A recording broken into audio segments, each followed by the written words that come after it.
solve this and get an A, or walk out and save yourself the embarrassment, Professor Daniel Whitmore said, his voice calm but edged with something sharper, something that made the room tighten, and the marker hit the whiteboard with a dry snap that echoed just a second too long as rows of equations filled the space behind him, layered, dense, deliberately intimidating, and no one spoke. Not even the usual top students in the front row who always leaned forward first, because this problem wasn't just hard, it was a statement, a line drawn across who belonged and who didn't. And Whitmore turned slowly, scanning the room like he already knew no one would move, his gaze passing over faces, pausing just a fraction longer on the back row where Nia Carter sat with her notebook half open, her pen resting still between her fingers, her hoodie sleeves pulled over her wrists as if she were trying to disappear into them. And a couple of students exchanged looks, one whispering just loud, "Enough, she's not touching that," followed by a quiet laugh that didn't quite reach the professor but hung in the air anyway. And Whitmore's lips curved slightly, not a smile, not quite, more like confirmation, before he added, "Some of you might want to reconsider your majors." And the words landed heavy, not directed but somehow targeted all the same, especially when his eyes flicked back to Nia, just long enough to be noticed, just short enough to be denied, and the fluorescent lights above hummed softly, casting that cold, flat glow that made everything feel a little more exposed, a little less forgiving. And somewhere in the room a chair creaked as someone shifted, but still no one stood. Not until the sound came from the back, the subtle scrape of metal against tile, quiet but unmistakable, and heads turned one by one as Nia pushed her chair back and rose to her feet, slow, steady, like she had already decided before the challenge was even spoken. And for a moment the room seemed to shrink around that movement, like all the space had been pulled toward her, and Whitmore raised an eyebrow, not surprised exactly, but curious in a way that didn't feel welcoming, more like watching an experiment begin. And Nia didn't look at him. Not yet. She just walked forward, her steps soft but deliberate, past rows of students who leaned back slightly as she passed, some out of habit, some out of discomfort they wouldn't name. And when she reached the board, she paused just long enough to take in the problem, her eyes moving once from top to bottom, then again, slower, like she was mapping something invisible beneath the surface. And Whitmore crossed his arms, settling into that familiar stance of waiting, of judging, of expecting the moment where confidence would crack, but it didn't, because Nia reached for the marker without asking, the white plastic leaving a faint dust against her fingers, stark against her skin under the harsh light. And then she started writing, not hesitating, not testing, just moving, line after line, the sound of the marker steady, controlled, filling the silence that had replaced the earlier whispers. And a student in the front row leaned forward, frowning, then another, and somewhere behind them someone muttered, "Hold on.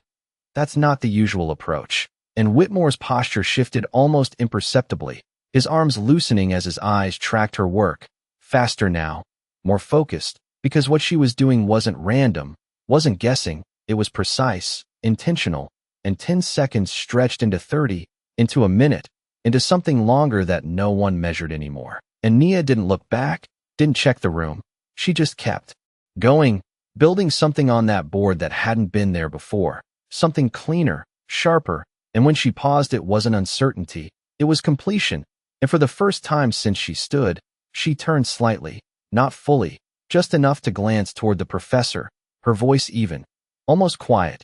"You might want to look at line 3 again." And the room held its breath as Whitmore stepped forward, uncrossing his arms completely now, his eyes moving across the board, slower than hers had, his expression tightening just a fraction as he followed the path she'd laid out. And for a moment, just a moment, he didn't speak at all. Whitmore did not move at first, his eyes fixed on the board as if the equations might rearrange themselves if he stared long enough, and the room stayed perfectly still, the kind of silence that pressed into the ears until even the faint hum of the fluorescent lights sounded louder than it should. And Nia stepped back half a pace, giving him space without saying another word, her hands lowering slowly to her sides, marker still in her grip, and someone near the middle row leaned forward, whispering under their breath, "That is not how he taught it." And another voice answered, quieter, "But it works." And that word hung there, heavier than anything else, because it was not supposed to work, not from her, not like that. And Whitmore finally lifted his hand, reaching toward the board, tracing the line she had mentioned without touching it, his finger stopping just short, hovering, and his jaw tightened, subtle but visible. As his eyes moved back to the original setup he had written at the top, then back down to her correction, and for a brief second he looked less certain, not lost, but unsettled, like something familiar had shifted out of place, and he cleared his throat, a small sound that echoed more than it should have, and said, "Walk me through that step." His tone controlled, but missing the earlier edge, and Nia nodded once, turning slightly back to the board, her voice steady. "You assumed the condition holds across the entire interval, but it breaks here." And she pointed with the marker, not dramatic, just precise. "If you carry that assumption forward, the result collapses later, so you have to isolate it first." And she wrote 2 quick lines beneath, clean and efficient, no wasted motion, and the students closest to the front exchanged looks, one of them flipping pages in a notebook as if trying to catch up, and Whitmore watched every movement, not interrupting this time, his arms no longer crossed, his posture leaning in just enough to show attention, not authority. And when she finished, she stepped back, again, placing the marker on the tray with a soft click, and did not say anything else, and the room waited. Because this was the moment, the one where he would correct her, or dismiss it, or reassert control the way he always did, but he did none of those things. Instead, he turned back to the board, slower now, picking up a different marker, and began retracing the solution from the top, line by line, following her path instead of his own. And as he reached the section she had pointed out, his movement paused, just slightly, then continued, adjusting, rewriting, correcting, and no one spoke. Not even the students who usually filled silence with nervous laughter,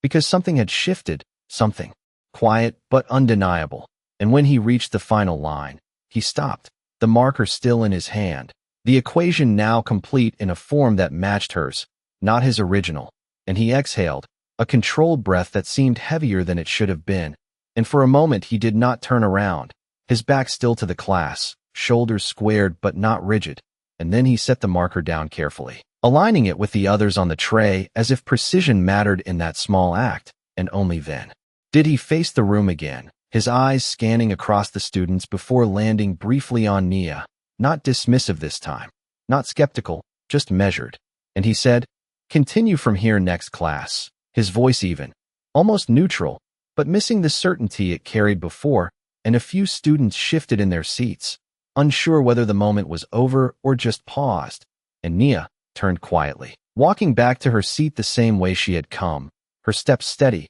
her expression unchanged, as if nothing extraordinary had happened at all, but the room did not feel the same anymore, not even close. The bell did not ring right away, but the tension broke in small ways first, a chair sliding back, a notebook snapping shut, someone exhaling a breath they did not realize they had been holding, and then the low murmur began, not loud, not chaotic, just a ripple of voices trying to process what had just happened, while Whitmore remained at the front for a second longer than usual, his gaze drifting back to the board, to that one corrected line, as if it still demanded something from him, and Nia did not look up as she gathered her things, sliding her notebook into her bag with the same quiet precision she had shown at the board, her movements controlled, almost practiced, like she had learned long ago not to draw attention even when attention found her anyway. And as students filed past her row, a few slowed down, not stopping, just slowing enough to glance, curiosity replacing the earlier smirks, and one of them, a guy from the front row who usually answered everything first, hesitated just long enough to say, "That approach, where did you learn that?" His voice softer than expected, not mocking, just uncertain, and Nia looked up briefly, meeting his eyes without challenge. "I read," she said simply, then zipped her bag, the sound final, and stood, slipping into the flow of students heading toward the door, while behind her Whitmore finally turned, picking up the eraser, but stopping before it touched the board, his hand hovering over the section she had written, then lowering again without wiping it away. And by the time Nia stepped into the hallway, the air felt different, warmer, filled with the distant echo of footsteps and conversations bouncing off lockers, and she moved through it without slowing, Her shoulders relaxed, but her eyes forward, focused, until she reached the far end where the hallway opened near a row of tall windows, sunlight cutting through the glass in soft bands that fell across the floor, and she paused there, just for a second, adjusting the strap on her bag, her fingers brushing against the worn fabric as if grounding herself. And her phone buzzed lightly in her pocket, a short vibration that broke the moment, and when she pulled it out, the screen showed a new message, no name, just an email notification from the university system, subject line simple, direct, regarding your academic standing. And she stared at it for a second longer than necessary, her thumb hovering, not opening it yet. While behind her the classroom door swung open again and more students spilled out, their voices louder now, fragments of conversation drifting past. Did you see that? He never does that. She just corrected him. And the words followed her even as she stepped aside, letting the crowd pass. And then, without warning, another voice cut through, closer, familiar, Ms. Carter. And she turned to see Whitmore standing a few feet away, not at the front of the room anymore, not elevated, just in the hallway like everyone else, his posture straight but less rigid than before. And for a moment neither of them spoke, the noise of the hallway filling the space between them. And then he said, "Walk with me." Not a command, not quite a request, something in between. And he gestured down the corridor toward his office, his eyes steady, searching for something he had not needed before. And Nia glanced once at the phone still in her hand, the unread message waiting, then back at him, her expression unreadable, and after a brief pause, she slipped the phone into her pocket and nodded once, turning to walk beside him as the hallway noise faded behind them, leaving only the quiet rhythm of their steps and the faint echo of something that had not fully revealed itself yet. The hallway grew quieter the farther they walked, the echo of footsteps soft against polished floors, and Whitmore did not speak right away, his hands loosely at his sides instead of folded like before, his pace measured, almost careful, as if he were choosing each step the same way he chose his words in class. And Nia walked beside him without matching his rhythm exactly, not rushing, not slowing, just present, her attention forward, the unread message still sitting in her pocket like a small weight she had decided not to carry yet.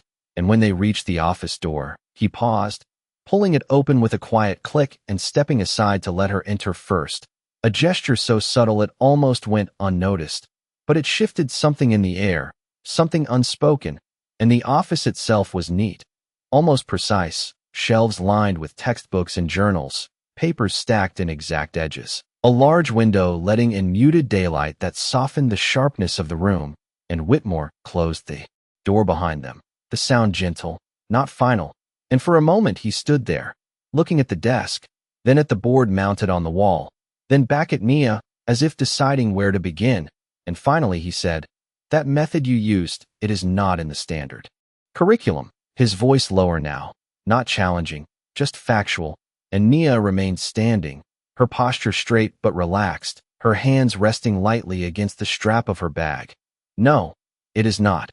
she replied, her tone even, not defensive, not proud, just clear, and Whitmore nodded once, stepping closer to the desk, but not sitting, his fingers brushing the edge of a stack of papers without moving them. "Where did you learn it?" he asked, and the question hung there, not as a test this time, but as something closer to curiosity, something unfamiliar in his voice. And Nia took a small breath, her gaze steady. "I worked through older research papers," she said, "and some graduate-level materials I could access online." And Whitmore's eyes narrowed slightly, not in doubt, but in recalculation, as if he were fitting new information into an old framework that no longer held the same shape. And he let out a slow breath, stepping back just enough to lean lightly against the desk. "You did not mention this in your file," he said, almost to himself, and Nia did not respond immediately, because she knew what that file contained: grades, test scores,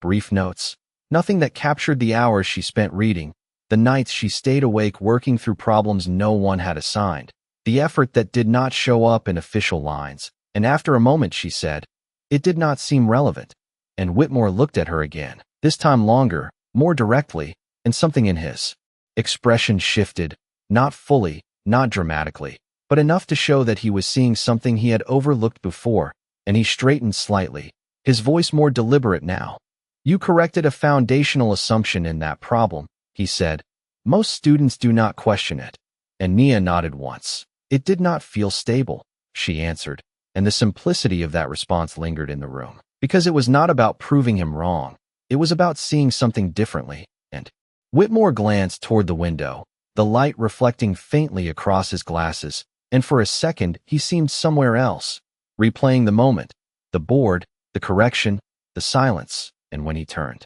back, his tone had changed again, quieter, more measured. You should have said something sooner, he said, not accusatory, but reflective, and Nia's expression did not shift. I was waiting for the right moment, she replied, and that answer settled between them, not as an excuse, but as a choice, and Whitmore nodded slowly, absorbing it, his hand moving to pick up a pen from the desk, then setting it back down without using it, and after a brief pause, he said, there is more to that problem than what we covered today, his voice steady.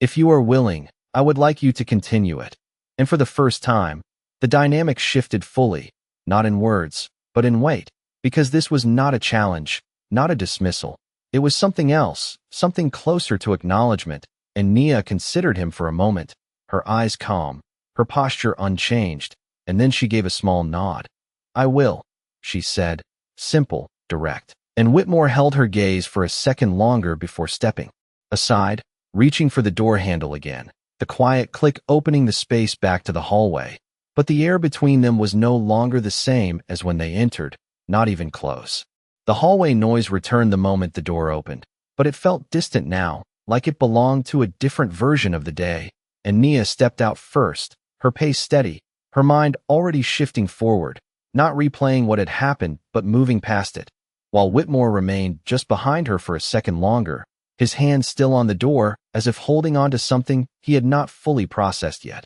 and then he released it, letting it close with a soft click that disappeared into the background hum of voices and footsteps, and Nia reached into her pocket again, pulling out her phone as she walked, her thumb hovering over the notification that had been waiting, the subject line still unread, still quiet but persistent, and she stopped near the same row of windows where the sunlight cut across the floor, the warmth touching her face just enough to soften the tension she had been carrying, and this time she opened the message, her eyes scanning quickly, once, then again slower. The words settling. In, academic review scheduled, eligibility under evaluation, attendance discrepancy noted, and her grip on the phone tightened slightly, not in panic, but in recognition, because she knew exactly what it referred to, the nights she had missed early lectures after working late shifts, the times she chose understanding over presence, and behind her the hallway continued, as if nothing had shifted, students laughing, doors opening and closing, someone calling out across the corridor, but for a moment it all blurred into something distant, something secondary, and she exhaled slowly, locking the screen and slipping the phone back into her pocket, her expression unchanged, but her focus sharpened, and she turned, moving toward the exit doors at the far end, pushing them open and stepping into the outside air where the late afternoon light stretched longer, warmer, casting soft shadows across the campus walkways, and students gathered in small groups, some sitting on the steps, others crossing between buildings, their conversations blending into a low, steady rhythm, and Nia moved through it without stopping, her steps carrying her toward the library building across the quad, its tall glass front reflecting the sky in pale blue tones, and as she approached, she adjusted her bag again, the familiar weight grounding her, reminding her of the hours ahead, not assigned, not required, but chosen, and inside. The library was quieter, the air cooler, the sound of pages turning and keyboards tapping replacing the noise of the outside, and she walked past rows of tables until she reached a corner desk near a window, setting her bag down and pulling out her notebook, opening it to the page she had left unfinished, the problem Whitmore had mentioned, the extension he had not fully explained, and for a moment she simply looked at it, not overwhelmed, not uncertain, just focused, her pen resting lightly against the paper, and then she began writing again, slower this time, more deliberate, building from the foundation she had already corrected, extending it further, testing each step as she went, and minutes passed without her noticing, the light outside shifting slightly, the shadows stretching, and somewhere behind her 2 students whispered about an upcoming exam. Their voices low, but Nia did not turn, did not pause, because this was where she belonged, not in the noise, not in the assumptions, but here, in the quiet, in the work itself. And as she reached a new line, one that did not resolve as expected, she stopped, her pen hovering just above the page, her eyes narrowing slightly, not in frustration, but in curiosity, because something about it felt off, not wrong, but incomplete, and she flipped back a page, then forward again, tracing the logic, and for the first time since leaving the office, a faint shift crossed her expression, something deeper, something that hinted at a larger pattern, one that extended beyond the problem on the board, beyond the class itself, and she leaned back slightly, her gaze drifting toward the window where the light had begun to fade, and in that quiet moment, she realized this was not just another assignment, not just another correction. It was something bigger, something that had already begun to change the way the room looked at her, and possibly the way the system around her would respond next. The line would not resolve, and that was what held her there longer than anything else, not confusion, not frustration, but the quiet pull of something unfinished, something just beyond reach. And Nia leaned forward again, her pen tapping once against the page before she adjusted the equation, shifting one assumption, then another, testing the structure instead of forcing it. And the clock on the wall ticked past another minute, then another, the sound soft but steady, marking time she no longer tracked, while outside the window the light dipped lower, turning the glass into a muted reflection of the room behind her. Rows of students in their own corners, heads down, focused, each in their own world, and she traced the logic again, slower this time, her eyes narrowing slightly as she followed the progression back to the same point,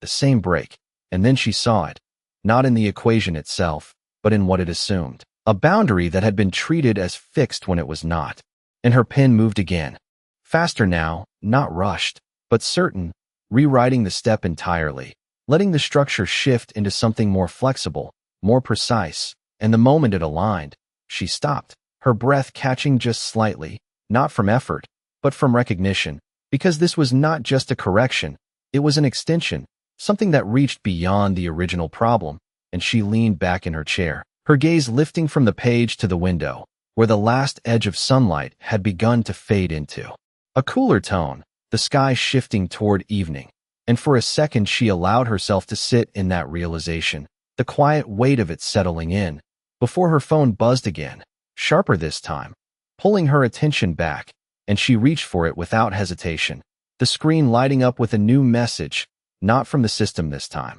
but from an unknown number, the text simple, direct, check your student portal now. And her brow tightened just slightly, not in alarm, but in focus, as she unlocked the phone and opened the portal, her fingers moving quickly, and the page loaded slower than usual, the spinning icon holding for a second too long, and when it finally resolved, the words appeared in bold across the top, academic status, under review, followed by a notice of a formal meeting scheduled for the next morning at 8:30, and beneath it, a note referencing attendance discrepancies, performance inconsistencies, and faculty concern, and she stared at it, not shocked, not surprised, but still, her eyes moving across the lines as if confirming something she already understood, and around her the library continued as before, quiet, steady, unchanged, a student turning a page, another adjusting their chair, the soft click of a keyboard echoing lightly, and none of it reached her in that moment, because this was the part that did not show up on the board, the part that did not resolve cleanly with logic alone, and she locked the screen slowly, placing the phone face down on the desk, her hand resting on it for a second longer than necessary, before she pulled it back and looked down at her notebook again, the equation still open, still waiting, and she picked up her pen once more, her movements deliberate, controlled, as she added one final line beneath the solution, not rushed, not hesitant, just clear, and when she finished, she closed the notebook gently, the soft thud of the cover marking the end of something small, but significant, and she gathered her things without urgency, sliding the notebook into her bag, zipping it closed, and standing, her chair moving back with a quiet scrape that barely registered, and as she stepped away from the table, her gaze lifted once more toward the window, where the last light had faded completely, replaced by the faint reflection of the room,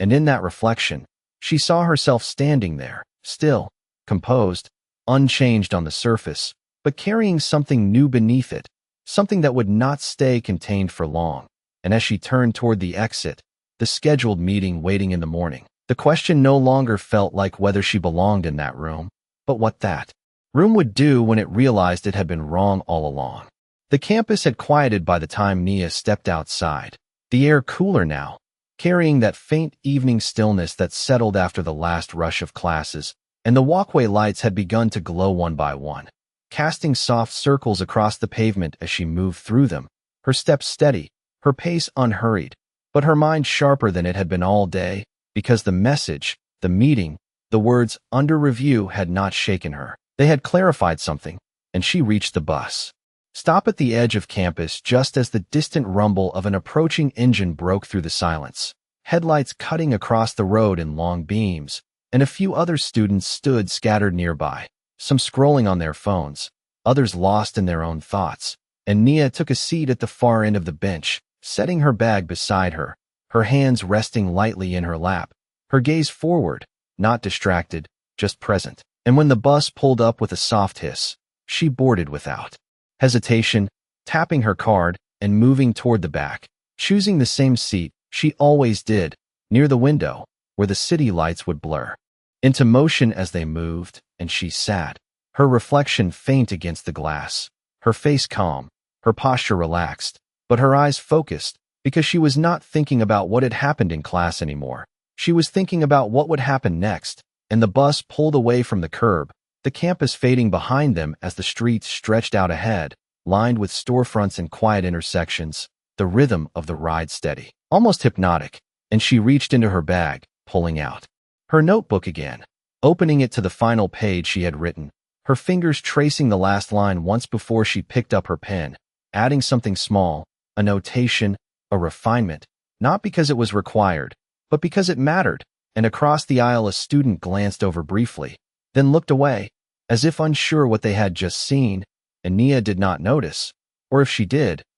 not react. Because this was her space now, not the classroom, not the office, not the system that had placed her under review, but this moving moment between where she was and where she was going, and the bus slowed at a red light, the glow reflecting across the window, and for a second her reflection became clearer, sharper, her eyes meeting her own in the glass, and there was no hesitation there, no doubt, just a quiet certainty that had been building long before today, and the light changed, the bus moved again, and her phone buzzed once more in her pocket, a short vibration that pulled her attention back, and this time she checked it immediately, the same portal notification refreshed, a new line added beneath the meeting details, faculty report submitted, and below it, a name, Daniel Whitmore. And her gaze held on that for a second, longer than before, because that meant something had already begun to shift, not just in the room, but within the system itself, and she locked the screen slowly, slipping the phone back into her pocket, her fingers lingering for just a moment, and then she looked down at her notebook again, her pen poised above the page, and she added one more line, not to solve anything, but to mark something, a point of transition, and when she closed the notebook, this time, it felt different, not like the end of a problem, but the beginning of something that would not stay contained inside a classroom or a report or a single meeting. And as the bus turned onto her street, the lights outside growing fewer, the noise fading into something softer, she stood, pulling the cord with a quiet click, and stepped toward the door, her movement steady, unchanged, as if everything around her was still the same. But it was not anymore. And when the bus doors opened and she stepped down onto the sidewalk, the cool air met her again, carrying that same quiet from earlier, but now it felt different, not empty, not uncertain, but waiting, like the space before something larger revealed itself. The street was quieter than campus, the kind of quiet that settled into the spaces between houses, where porch lights glowed warm against the dark and distant sounds of traffic faded into a low, steady hum. And Nia walked along the sidewalk with the same measured pace, her bag resting against her shoulder, her steps even, unhurried, but her mind already moving ahead of her, not racing, not overwhelmed, just aligning. And when she reached the small building where she lived, she paused for a second at the entrance, her hand resting lightly on the door handle as if marking the shift from one space to another. Then she pushed it open and stepped inside, the air warmer, carrying the faint scent of detergent and something cooking from a nearby apartment, and the hallway lights flickered once before settling, casting a soft yellow glow along the narrow corridor, and she moved through it quietly, passing closed doors, muted televisions, the low murmur of voices behind walls, until she reached her unit, unlocking it with a quick turn and stepping in, the space simple, clean, a small table near the window, a desk against the wall, a lamp casting a soft pool of light across its surface, and she set her bag down without dropping it, placing it carefully on the chair as she always did, her movements controlled, intentional, and for a moment she stood still, letting the silence settle around her, not empty, but steady, grounding, and then she moved to the desk, pulling out her notebook again, opening it to the last page, the ink still fresh enough to catch the light, and she traced the final line with her eyes, not checking it, not questioning it, just seeing it again, confirming it belonged there. And her phone buzzed once more on the table, the sound sharper in the quiet room, and she glanced at it without picking it up, the screen lighting up with another notification, this time from an academic committee address, subject line longer, more formal, but she did not open it yet, not immediately, because she knew what it would say, or at least what it would try to say, and instead she turned on the small desk lamp, the light warming the surface, and sat down, her posture straight, her focus narrowing, and she reached for a different notebook this time, one thicker, filled with older notes, pages marked with tabs and small handwritten labels, and she flipped through it until she found what she was looking for, a section she had worked on months ago, something similar, something unfinished, and she compared it to what she had just written, her eyes moving between the two, slower now, more deliberate, and she began to write again, not starting over, not correcting, but expanding, building something that connected both, something that stretched beyond the boundaries of a single class, and outside the window, the night settled fully, the last traces of daylight gone, replaced by the quiet glow of streetlights and distant headlights passing by, and time moved without her noticing, the steady rhythm of her pen the only sound in the room. And when she finally paused, it was not from fatigue, but from recognition, the same feeling she had in the library, that sense of something larger taking shape, something that did not depend on approval or validation, and she leaned back slightly, her gaze shifting to the phone again, the notification still waiting, and this time she reached for it, unlocking the screen and opening the message, her eyes scanning quickly, the words formal, structured, outlining the review, the concerns, the scheduled meeting, and then a final line, added at the end, almost as an afterthought, additional faculty input pending, and she held there for a second, her gaze steady, because that line carried more weight than the rest. It meant the process was still moving, still forming, and somewhere within it, decisions had not yet been fixed, and she set the phone down slowly, her fingers resting on the edge of the desk, and then she looked back at her notes, the pages open, the work in front of her, and without hesitation, she turned to a new page and began again, her pen moving with quiet certainty, because whatever that meeting would bring in the morning, whatever questions would be asked, she was no longer waiting to respond to it.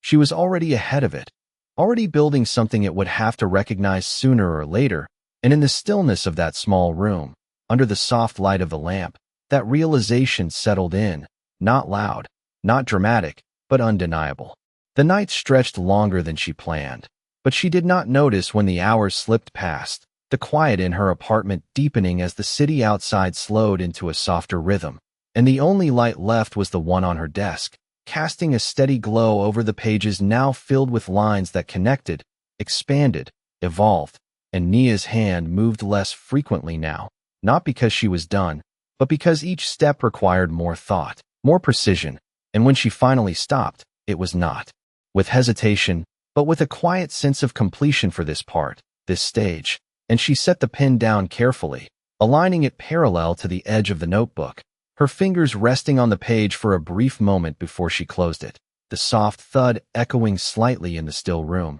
and she leaned back in her chair, her gaze drifting toward the window where the glass now reflected only the interior, her silhouette faint but steady. And for a second, she allowed herself to sit in that reflection, not searching for anything, not questioning, just present. And then the sound of her phone broke through again, a sharper vibration this time, pulling her attention back, and she reached for it. Unlocking the screen, the brightness briefly illuminating her face as she opened the new message, this one different. Not from the automated system, but from a direct university address, and the words appeared more personal, more immediate. Meeting location updated. Faculty panel will be present. And beneath it, a list of names began to load, one by one, professors from different departments, some familiar, some not. And her eyes moved down the list until they paused again on one name she recognized, Daniel Whitmore. And she held there for a second, longer than before, not because it surprised her, but because it confirmed something she had already sensed, that this was no longer just about attendance or inconsistencies. It was about something larger, something that had already begun to shift within the structure itself, and she locked the screen slowly, setting the phone down beside the notebook, her fingers tapping lightly once against the surface before going still, and the room seemed quieter now, heavier, not with pressure, but with anticipation, and she stood, moving toward the small kitchen area, filling a glass with water, the sound of it pouring steady, grounding, and she took a sip, then another, her movements unhurried, deliberate, before setting the glass down and returning to the desk, not to work, not this time, but to prepare, and she opened her bag, pulling out a folder she had not touched in weeks, filled with graded assignments, marked papers, notes that showed the path she had taken through the class, the visible record of what the system recognized, and she flipped through them slowly,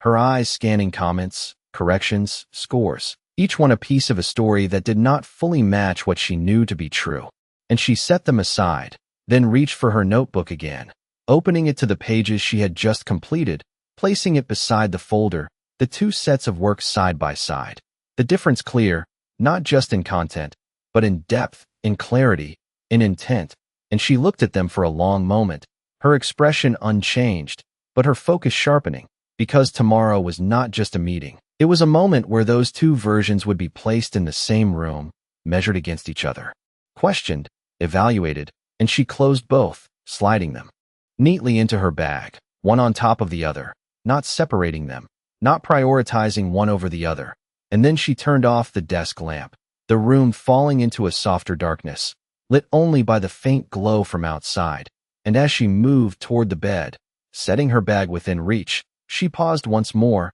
her gaze shifting briefly back toward the desk, toward the space where she had been working, and then forward again, toward what waited in the morning. And when she finally lay down, the quiet settled around her completely, but her mind did not race, did not spiral. It held steady, focused, because she was not walking into that room unprepared. She was walking in with something they had not accounted for, something they had not expected to see. And as the night carried on, the last thought that lingered was not about what they would ask her, but what they would do when the answers did not fit what they already believed. The morning arrived without noise, just a soft gray light slipping through the window, steady and quiet. And Nia was already awake before the alarm could sound, her eyes open, her mind clear, not rushing, not hesitating, just aligned, and she sat up slowly, the room still holding the calm from the night before, her bag exactly where she left it, her notes inside, ready, and she moved through her routine without distraction, each motion precise, measured, from tying her shoes to adjusting the strap on her shoulder. And when she stepped outside, the air carried that early chill, the kind that sharpened everything, and the campus looked different in the morning, less crowded, more structured, the walkways clean, the buildings still, as if waiting for the day to begin. And she walked straight across the quad, her pace steady, her gaze forward, not looking around, not searching for anything, because she already knew where she was going. And when she reached the administration building, the glass doors reflected her back for a second, her posture straight, her expression calm, and she stepped inside, the air cooler, quieter, the sound of her footsteps soft against the polished floor, and a receptionist looked up briefly, then back down, as if this was just another scheduled appointment, just another student under review. And Nia continued past, following the hallway signs until she reached the conference room. The door slightly open, voices inside low, controlled, and she paused for just a second, her hand resting against the door, not from hesitation, but from timing. And then she pushed it open and stepped in, and the room shifted immediately, not loudly, not dramatically, just a subtle pause in conversation as heads turned, and the panel sat along one side of the table, 5 faculty members, papers neatly arranged, folders open, expressions measured, professional, and she recognized some of them from lectures, from hallways, from names printed on course outlines. And at the center sat Whitmore, his posture straight, his hands folded lightly in front of him, his gaze steady, not dismissive, not distant, just focused, and Nia moved forward, taking the empty seat across from them, placing her bag beside her chair, her movements calm, controlled, and for a moment no one spoke, the silence settling into the space, not uncomfortable, but deliberate. And then one of the faculty members cleared their throat, a woman with glasses and a folder open in front of her, and she began, her voice neutral. "Ms. Carter, thank you for coming." And Nia nodded once, her hands resting lightly on the table, her posture unchanged, and the woman continued, referencing the report, the attendance concerns, the inconsistencies between recorded performance and observed outcomes, each phrase carefully chosen, structured, and Nia listened without interrupting, her gaze steady, her breathing even, and as the explanation continued, another faculty member added a note about academic standards, about expectations, about maintaining integrity within the system, and the words filled the room, formal, precise, but something beneath them felt less certain, less fixed, and when the explanation paused, the attention shifted back to her, the expectation clear without being spoken, and for the first time since entering, Nia reached for her bag, unzipping it slowly, the sound quiet but distinct, and she pulled out her folder, placing it on the table, followed by her notebook, setting them side by side, not rushed, not defensive, just deliberate. And she looked up, meeting their gaze, not challenging, not yielding, and said, "Would you like me to walk you through it?" Her voice calm, even, and the room held still for a second, because this was not the response they expected, not hesitation, not apology, but something else entirely, and Whitmore's eyes shifted slightly, not away, but deeper, as if recognizing the direction this was about to take. And the faculty member across from her exchanged a brief glance with another before nodding. "Go ahead." And Nia opened the notebook to the first page, her fingers steady, her mind clear, because this was no longer about defending a record. It was about showing something they had not seen, something that would not fit into the assumptions already written in front of them.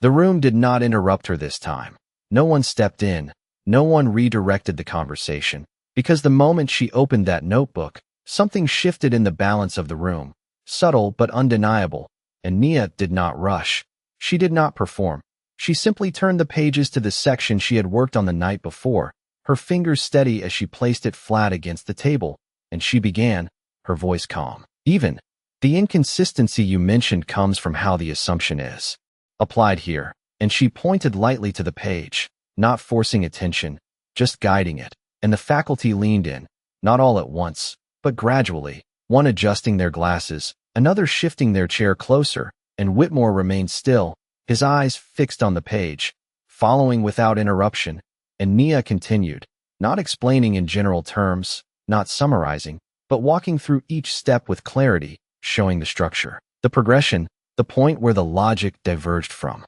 what had been taught, and more importantly, why. And the room grew quieter with each line she traced, because this was not a correction in isolation. This was something built, something understood at a level they had not expected, and one of the faculty members raised a hand slightly, not to stop her, but to clarify. "Where did this extension come from?" And Nia did not hesitate. "It builds from prior work on variable boundary conditions," she said, her tone steady. And she turned the page to show the connection, the earlier notes, the continuity, and the faculty member nodded slowly, their expression shifting from skepticism to focus, and another leaned forward, tapping lightly on the table. "This is not undergraduate material," they said, more to the room than to her, and Nia did not respond to that directly. She simply continued, because the work spoke for itself, and Whitmore finally moved, just slightly, his hand lifting to adjust the position of the notebook, bringing it closer,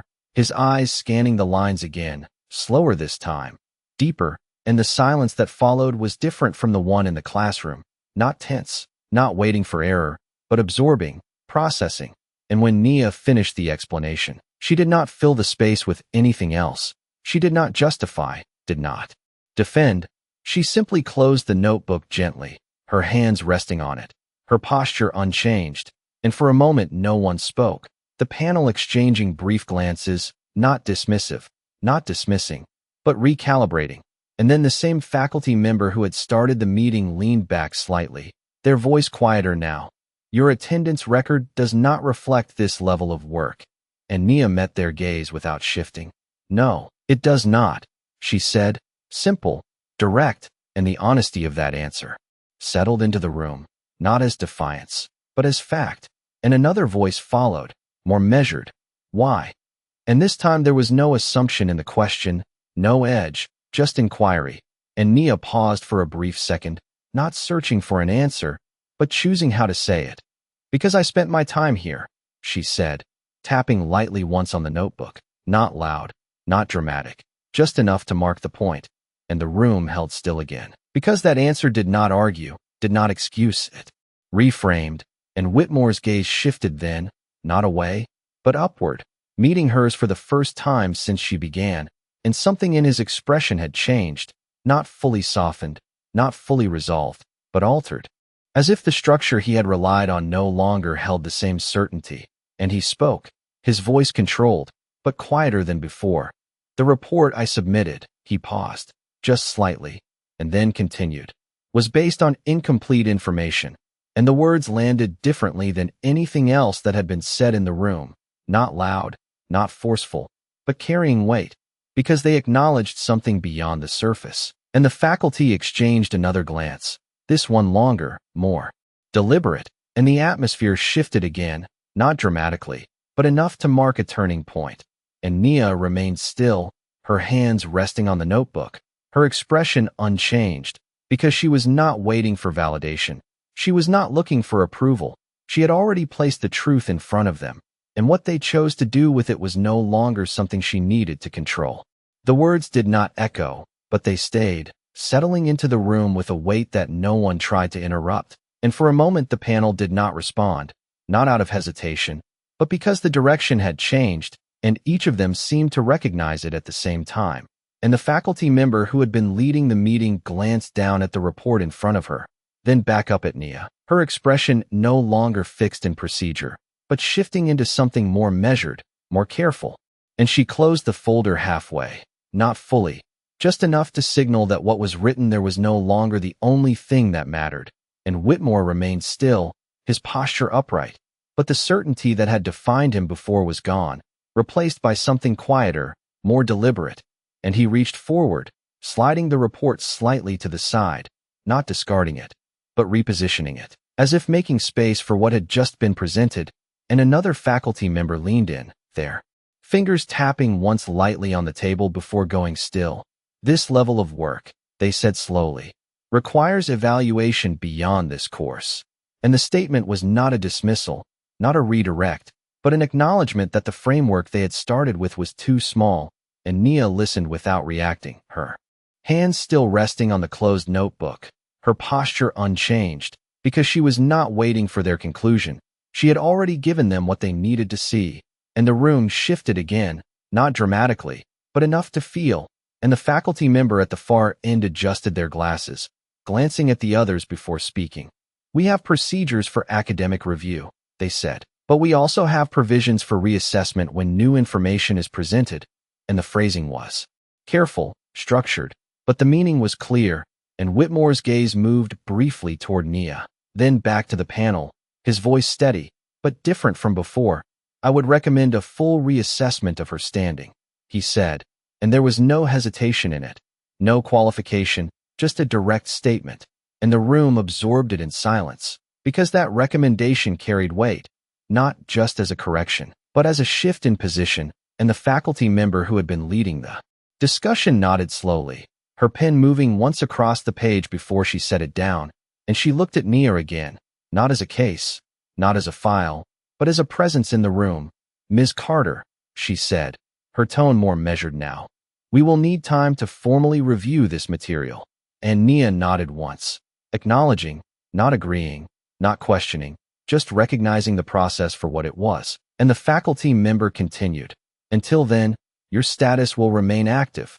And the words were simple, but they marked something, a pause in the judgment that had already been forming before she entered the room. And another faculty member added quietly, "We may also request that you present this work to a broader academic panel." And the suggestion was not framed as a requirement, but as an option, an opening. And Nia held that for a second, her gaze steady, because that was not what this meeting had been about when it started. And Whitmore's hands, still resting lightly on the table, shifted just slightly, his fingers aligning with the edge of the report. And for a brief moment, he looked at the notebook again, the closed pages that had changed the direction of the room, and then back at Nia, his expression not fully resolved, but no longer distant. And the silence that followed was not empty. It was full, carrying the weight of what had just been reconsidered. And Nia gathered her things slowly, placing the notebook back into her bag, followed by the folder, her movements calm,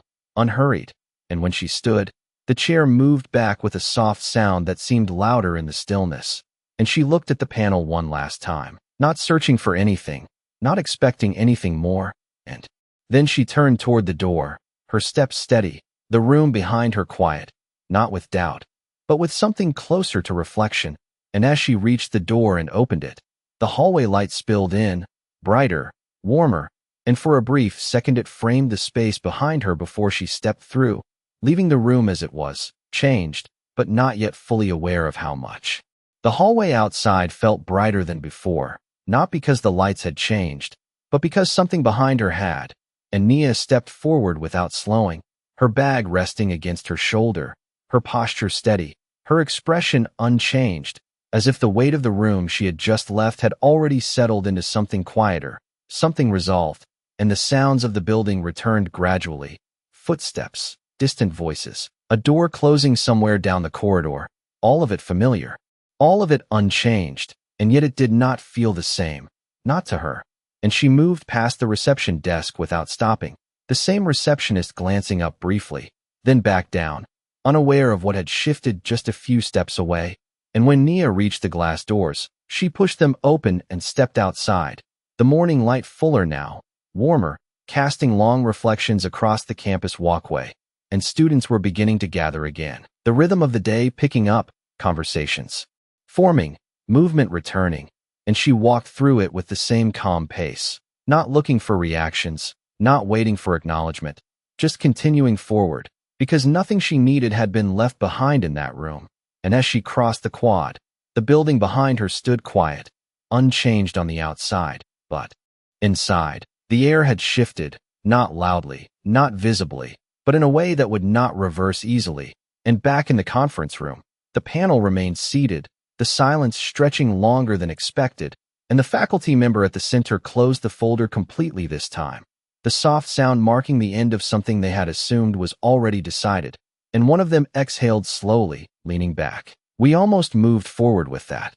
they said quietly, not to anyone in particular. And Whitmore did not respond immediately, his gaze still resting on the space where the notebook had been, the table now empty, but the impression of it still there. And his hand moved slightly, aligning the edge of the report again, not out of habit, but as if he were resetting something in his own mind. And when he finally spoke, his voice was lower, more measured than before. "We did move forward with it," he said, "just not far enough." And the statement settled into the room without argument, because no one could deny it. And one of the faculty members nodded slowly. "We rely on what we see," they said, "and sometimes we stop looking too early." And no one challenged that either. And Whitmore leaned back slightly, his posture no longer rigid, his expression not defensive, but reflective, as if he were tracing the moment back, not to correct it, but to understand where it had shifted. And outside, Nia reached the far edge of the quad,